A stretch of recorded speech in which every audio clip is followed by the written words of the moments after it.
am here to make my bi-weekly update. How are y'all? I have some news for you guys.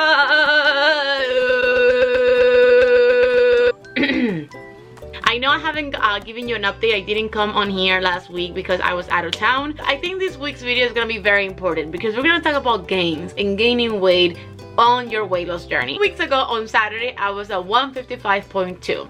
Then on Sunday I was at 157.8, which is kind of like a crazy like difference in like a matter of 24 hours. That was 2 weeks ago.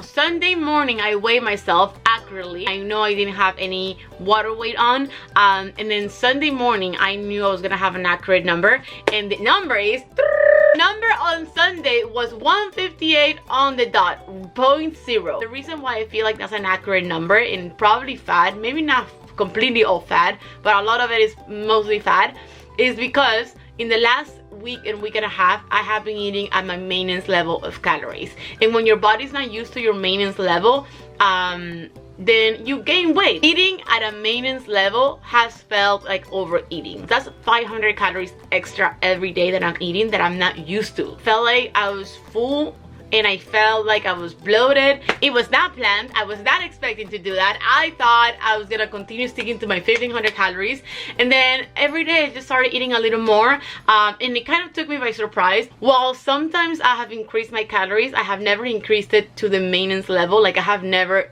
had 2,000 calories every day, but the past week has been kind of on purpose of me kind of trying to see the calories of each meal, not tracking, but still have a rough estimate in my head of what I was eating. And I think for that reason I do believe this is a solid like gain. I think I have gained 3 pounds. Some of it might be water weight and some of it might be actual fat and gain. I talked about it on my Instagram. It's not something that bothers me or annoys me or something that I should feel ashamed about. I know weight comes with different emotions for different people, and when you see a gain you feel like you failed, like you are embarrassed or ashamed, and those emotions are put in our heads by society, because we're not supposed to gain weight by society's standard, right? We're supposed to maintain or lose weight all the time. That's what the whole marketing is about. Unless of course you're trying to gain weight because you are like experiencing something particular to your case, but for the most part gaining weight is not seen or viewed as something that is okay. In life we're gonna have different phases of life, right? We're not gonna have the same kind of pace of life all the time. Sometimes it's gonna be a little more stressful, sometimes it's gonna be a little less stressful, sometimes we're gonna be eating a little more, sometimes less. During holidays you eat more. It's just phases of life. Not to say that you should be binge eating or overeating every day and that that's a healthy behavior. If you actually confront it and say, okay, what am I doing and why am I doing this, and you actually try to find a way to not overeat and eat at your normal level of calories, then that's gonna be beneficial for you at the end, right? You just restart and be healthy. The scale is not everything. The scale is truly not everything. It just doesn't matter what the scale says at the end of the day, because what's important is your habits and being healthy. Do little habits every day that will change your life. Don't try to change everything in your life because it's gonna be really hard to do it, but do it slowly but surely. Obviously on Sunday when I weighed myself, I knew I was gonna see a gain. I told myself I was gonna see a gain on Saturday because I felt like my face and my body bloated.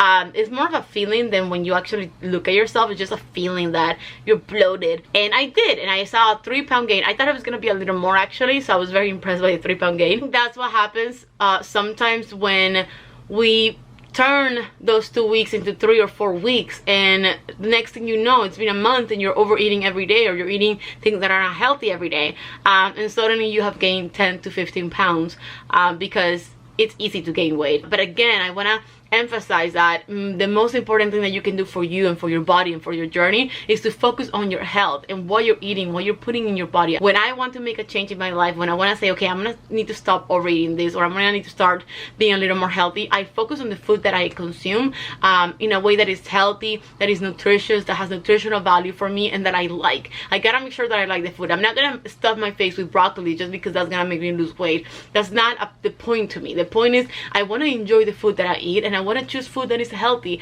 and try new things and try new recipes. For me, it's very important to meal prep. For me, it's very important to drink my water.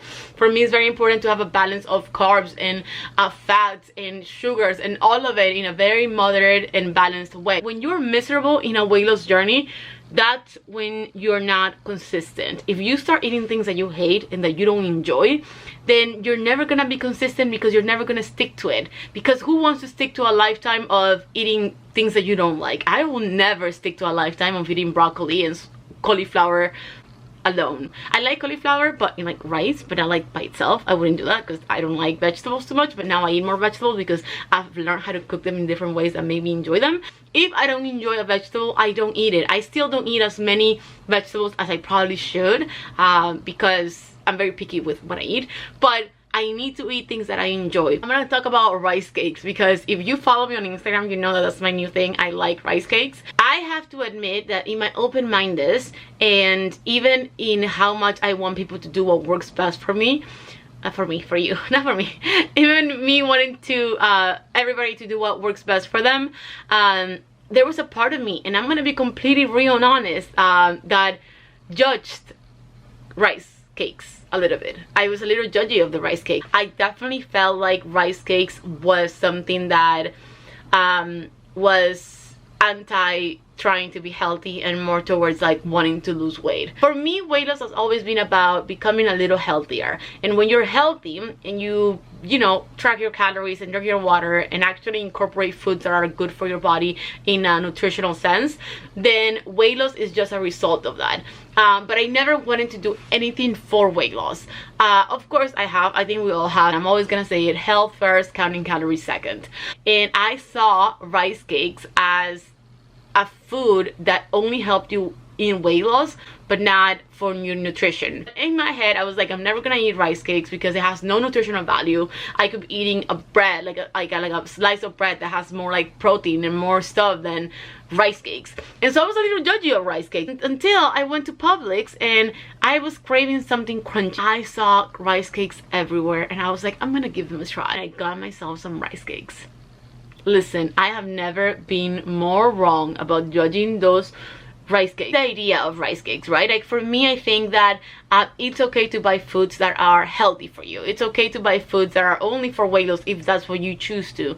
And it's okay to buy foods just because you crave them. It's okay to just want some rice cakes because you want them and not because it's gonna help you with weight loss. I get so many questions asking me if people can drink like almond milk instead of coconut milk, or they can drink like regular milk instead of the coconut milk that I drink. And I always tell them, I drink coconut milk because almond milk breaks me out and regular milk I don't like. If I liked regular milk, I will be drinking regular milk. I eat anything that I like. I eat things that I like. My diet consists of things that me, Kabi, as a person enjoys eating. I buy things because of it's healthy, because it's gonna help me reduce my calories, of course, as part of my diet, but most importantly because I like them and I enjoy them. I eat, my requirement is that I like it, and then obviously that it's healthy. If you start living your life in a way where you say, okay, I'm gonna buy things that I like and I'm gonna get healthy things as well, then your life becomes a little easier when it comes to your diet, and it's not so hard in your head. You have to get things that you like in order for you to stick to that, because if you don't like what you're eating, you're never going to stick to your diet. If you feel like you're restricted all the time, if you view this lifestyle as a diet, then at some point your diet is going to end. I don't view this as a diet. I don't view this as a 2-week thing. I view this as something that I want to do for the rest of my life. Anything that I eat is based on what I like, and obviously health, and hopefully lowering my calories as much as I can. With that being said, food is a big part of my life. I have increased my calories to 2,000 calories. I'm not gonna do that forever. I'm gonna do it for a little bit, just a couple days more. I feel like the best way to increase your calories in a healthy manner where you don't gain the weight like I did is by going slowly and progressively. If you're doing 1,500 calories the way I am, then next week do 1,550, and then the following week do 1,600, and slowly but surely start increasing your calories so your metabolism can keep up with that. And I know this, I've known this, I knew this, and somehow I was still like, let me eat my 2,000 calories, and I did, and I gained 3 pounds. Sometimes we're gonna have weeks where we overeat and we eat more, but what's more important is what you do after those weeks. I'm asking you guys not to starve yourself after. What I'm asking you guys to do is to restart and make sure that you're reassessing your health and your mental health and why you're eating the things that you're eating and why you're binge eating. And I think that was my biggest lesson with the rice cakes, is that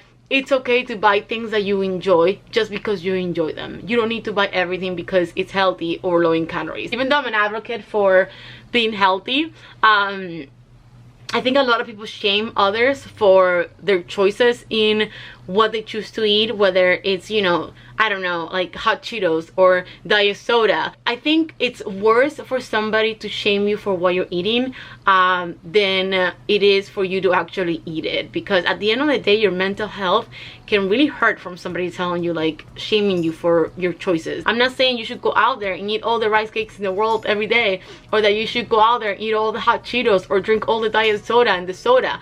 I'm saying that if you do that once in a while, try to work on your relationship with food so you don't feel guilty about it, because it's okay to put things in your mouth just because you like them. That sounded a little, that's what she said. You know, there's no shame in the things that you put in your mouth, and there's literally no shame in the things that you put in your mouth. So, however you want to interpret that. This is a family channel. I mean, all jokes aside, it is okay to just eat things that you like and not have to think about the nutritional value all the time and all the stuff. And that's something that I'm learning, that I learned this week. I mean, I've always known it because that's how I approach my life. The only reason that that guilt can get a little worse, besides, you know, how you feel yourself, is somebody else telling you that you shouldn't be eating that that's unhealthy for you, that you should stop that. So when you actually have it, then you feel like you're failing because everybody's telling you not to have it, and you're like, I'm still gonna have it, and then you binge it. And I feel like it creates such an unhealthy relationship with how you eat and approach food. I think I'm talking for personal experience, so that's why I wanna touch on this topic. Thankfully, I feel like I'm very self-aware and I check myself all the time, and when I have a little hint of those emotions, I reconsider, and I tell myself, okay, why do you feel this way? Why do you feel judged? And what are you gonna do with that judgment? Are you gonna continue eating that? Are you gonna do portion control? And most of the time I approach it in a very healthy way, where I'm just like, okay, I'm gonna have a little bit and that's it. Food is just food, and I can enjoy food sometimes without the nutritional value. Hope that helps you before you binge eat or you overeat something. And of course, I'm not an expert, this is just my personal opinion. I think we all understand that binge eating and overeating can be a problem, and I'm never gonna wanna be like promoting overeating, because that's not what I'm here for. I don't want people to have those feelings of like self-punishment or feeling guilty or feeling like they are a failure because one day they decided to overeat, like, I don't know, Pringles, you know? From personal experience, of course. Like it, enjoy it, have a balance of everything, be healthy, be mindful, and live your life the healthiest way that you can be. With this all being said, I was eating at a 2000 maintenance level. I did gain weight. I gained 3 pounds. I'm okay with it. Most of gaining my weight loss journey, I think, has been 7 to 10 pounds. Mostly after vacation, when I went camping one day and after the holidays and I was in Puerto Rico, I was just like eating like a lot. I am not eating 1500 calories every day this week. I am gonna eat 1500 calories a few days, but not every day. I am not gonna reach 2000 though, so I'm still gonna keep myself at a very like between 1500 and 2000 calories this week, and I'm gonna continue enjoying the food that I've been cooking and eating. I meal prepped on Sunday. I have all my healthy food in my fridge. I'm back to fitness. My hamstring has been a-okay. I appreciate everybody telling me, you know, their advice and their tips about my hamstring. I know a lot of people were concerned and they thought that I needed medical or more serious help, but I did feel like my hamstring was improving every day. You know your body better than anybody will know your body. While I appreciated all the medical advice that I got in my DMs, I felt like my hamstring was getting better every day, by a lot. So I just, you know, massaged it. Literally, I just massaged it and I rested. We'll see what the scale says next week. Maybe I'm here and I'm telling you that I'm back in the 160s. Imagine that. Wouldn't that be a thing? Wouldn't that be a thing? I love y'all. Thanks for being here, for being patient with me with these videos. I'm getting ready for Vlogmas. I am recording some pre-recorded videos for Vlogmas. I'm recording some good stuff from Yvette too. I need to do some videos for Yvette. Vlogmas is gonna be a variation of like vlog days. Like, I'm gonna vlog too, but I'm also gonna have sit-down videos where I talk to you guys about important things for you and things that might help you. I am gone. I've talked a lot. Thanks for watching. Like always, you don't have to like and subscribe. Go to the gym. Don't go to the gym. Drink your water. Do your squats. Count your calories. Don't count your calories. Do whatever's gonna make you feel your best. I support it. Be kind. Be positive. And go kick somebody. I'm out. Peace.